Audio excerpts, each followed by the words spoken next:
Elbow pronation is one of the fundamental movements of your elbow.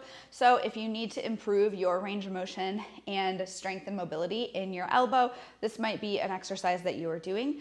For this exercise, you're gonna need a dowel rod, a fancy broomstick, or some sort of like PVC pipe that doesn't move, that isn't super bendable, and then a yoga block to block your shoulder from compensating and trying to help out your elbow. So to set this up, we're going to get your elbow at about 90 degrees by your side and glue your elbow to the yoga block. As long as your forearm is free, then you are good. Then from here, if we're gonna do the left shoulder or the left elbow, we are going to set this up in the left hand.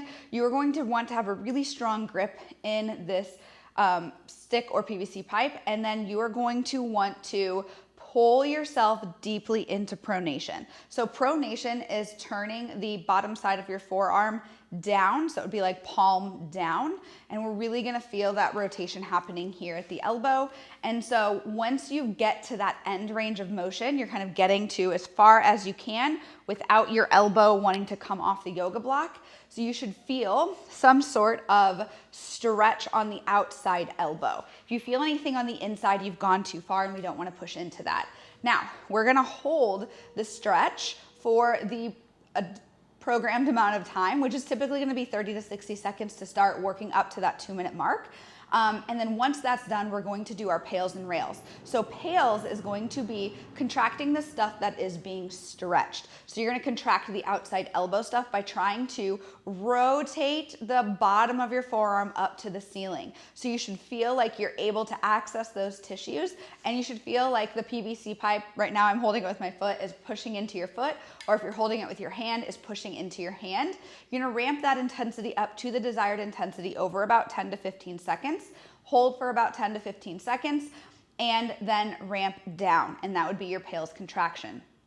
Immediately after PAILs, we're going to do a rails contraction, which is going to be the opposite side stuff. So we're gonna contract the inside elbow stuff, and that stuff, those muscles, are gonna pull us deeper into that range of motion. So you're trying to pull yourself into more pronation.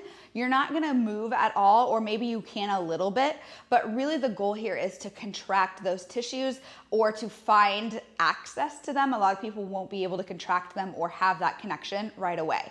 So you're gonna start light with a light contraction and then ramp your intensity up to the desired intensity over 10 to 15 seconds. Hold for that 10 to 15 seconds. And then ramp back down.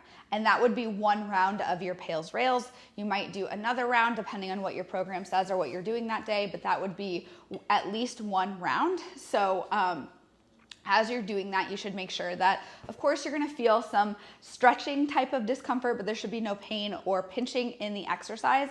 And over time, with a lot of repetition, you should see that your range of motion is improving, and you should feel like you're building strength and that you have a happier, healthier elbow.